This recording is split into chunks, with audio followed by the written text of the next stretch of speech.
Hey yo, so we are starting off with the next part of this series, and I do want to apologize for the fan in the back. I do need this room to be cooler, plus I do need some ventilation, and I will get onto that later. But I will do my best to talk as close to the camera as I can without sounding like, you know, That was probably really mean, and I'm sorry. The next part of this series, because like I said, Vincent is an only child, and if you're just seeing this mini-series for the first time, in my sketchbook, at the end of the summer, I drew an OC family of mine, 3 brothers and a cousin, on a family vacation with their own respective families, wives, husbands, etc. And for winter/Christmas, I wanted to do Vincent and Dante in Christmas dresses. Dante is Vincent's partner, and I thought I want to make this mini-series, but Vincent doesn't have any brothers or sisters. He's an only child, so why not do his found family or his best friends? And next up on the line is his 100% right-hand man, ride or die racer. He is his bar manager, his second in command with, Vincent's Italian. He's got a mafia going on. He's a second in command, 100%, like glued to the hip, basically a boyfriend at this point too. So up next is Racer and his wife Plumeria. Kind of an open relationship, by the way. Anyway, these Christmas dresses are actually not Christmas dresses. These Christmas dresses are inspired by the No Boundaries Christmas overalls at Walmart. I work at a Walmart, and back in like August, they put out these Christmas, I say August, it was like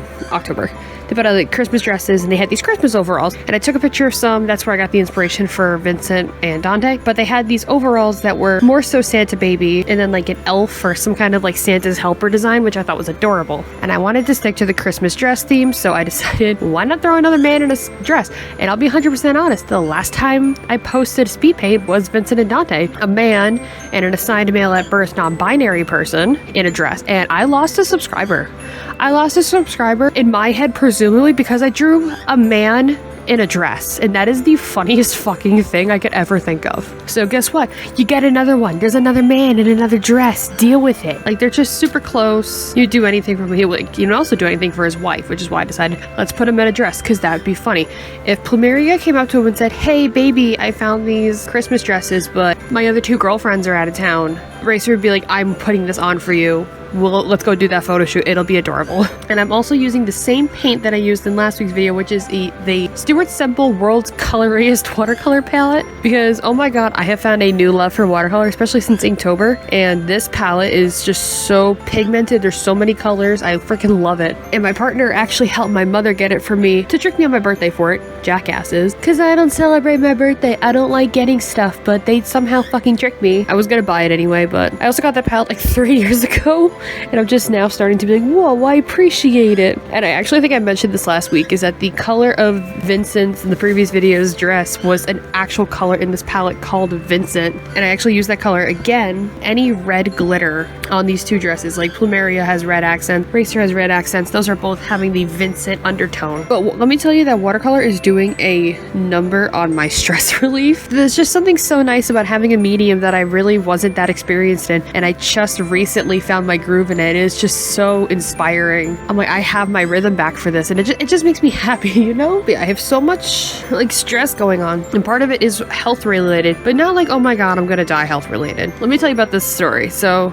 3 weeks ago, everybody in my house got COVID except for me. I tested negative at the first round of tests, and everything was fine. Everybody kind of got better. Like, they were still like, oh, I don't feel good, and I felt fine, which was absolutely fine. And then I got a wheeze, and I was like, fuck. Little known fact about me is that when I was about 3 years old, first of all, call out the golden buzzer, because this is like ding ding ding artist sob story. I was about 3 years old. That's when my parents first had a house in Pennsylvania, and this house had a really shitty landlord and was infested with black mold. Now, they didn't know this at the time, but I had a respiratory issue. I'm heavily allergic to cigarette smoke. Like, it makes my throat swell. I'm allergic to nicotine on top of that. It's great. And living in a house with black mold as a 3-year-old with a respiratory problem, I don't remember this at all. I remember inhalers and nebulizers. I barely remember this hospital trip, but I was in the hospital like on a respirator because I just was like a rag doll. I couldn't breathe. When my dad and I are out somewhere in town, he'll recognize the doctor that essentially saved my life, and he points him out to me every time. Bless his soul. This one time my dad said it to this guy. They were talking, and he goes, oh yeah, you saved my daughter's life. And my dumbass goes, why did you do that to me?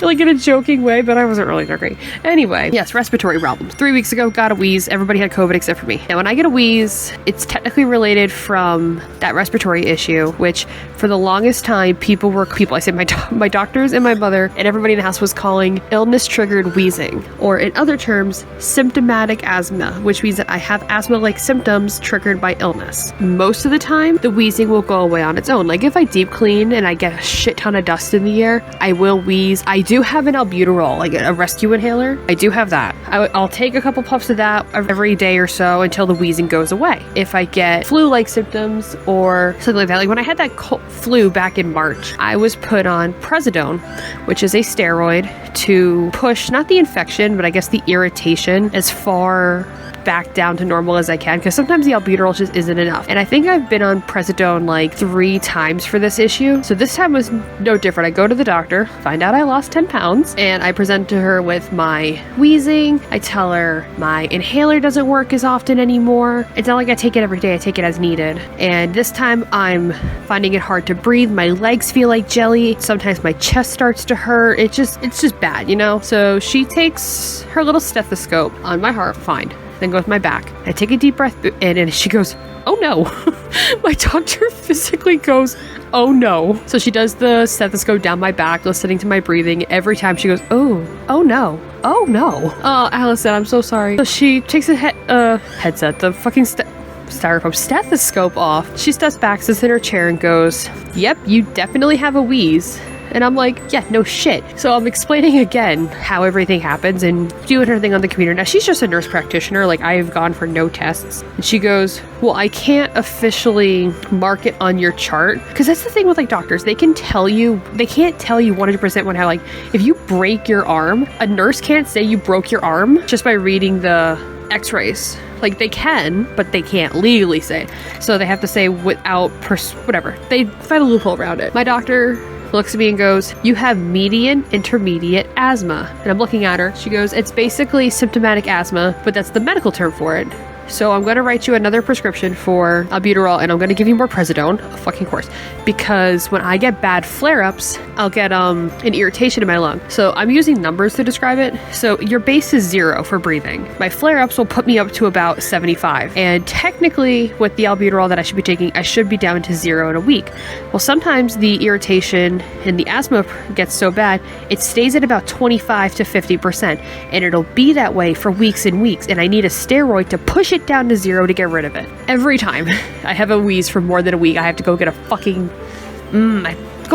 steroid. But I'm probably not going to do that. I'm going to try to manage it myself because I've never officially been diagnosed with asthma before. So this is huge. Like having a diagnosis for something that I'm like, oh my God, I'm not crazy. So yeah, I'm asthmatic, woohoo. And that's one part of my stress on because I know one part what's wrong with me, but now I have to deal with the other part of my stress, which is how much art I have left to do in the year 2024. It is basically 2 weeks till the new year as of recording. This is the 18th. And I still have to draw Thunder and Semple in their winter dress outfits. I have to make my anniversary gift for my partner, mail out Christmas gifts, wrap Christmas gifts, make Christmas gifts. I need to make bracelets for a Christmas gift. And I'm gonna film it too because I need to get videos ready for 2025 because I know the second the new year hits, I'm just gonna fall face fucking first into the fucking couch. But yeah, I have a spoiler for a video. I bought a nutcracker and I'm going to paint that nutcracker. I have a birthday gift to make for my dad because his birthday's on the 29th. And then on top of that, I have to get ready for a fucking convention on January 25th. So yeah, there's a lot on my plate right now and I'm just going to do my best to get this done. There's some stuff I am prioritizing and some Christmas stuff might be done after Christmas. Like you might see this nutcracker painting video in the beginning of February. Who knows? Who knows at this point? But I'm going to leave it here with Racer and Plumeria in their Christmas dresses. They're so freaking cute. And then I'm basically just gonna have to edit this video and then jump right into the next one, get it done fast, jump right into the next one, get it done fast. It's gonna suck, but we're gonna be there. So thank you guys so much for watching and listening to my medical rant. I had to stop and cough 6 times during that because I'm talking too fast and it's literally making my lungs give out. But okay, currently 2 in the morning. I'm going to bed. Thanks for watching. Link to my Instagram down below to actually see my anniversary gift. Oh, and I make memes now. I make so many art memes now. My engagement and my posts reach were so low with other posts, I decided to just start making memes. And yeah, I really like making art memes. So I do that now. And then the link to my Etsy to support my small business, which I'm going to try to make memes on too, but those really don't do as well. So I'm going to try to get an engagement back and then jump into that, but we'll see. Everything you order on my Etsy will not be here before Christmas, by the way. So do people do New Year gifts? Probably not. Okay, I really got to go to bed. Thank you for watching. I will see you guys next week. Bye.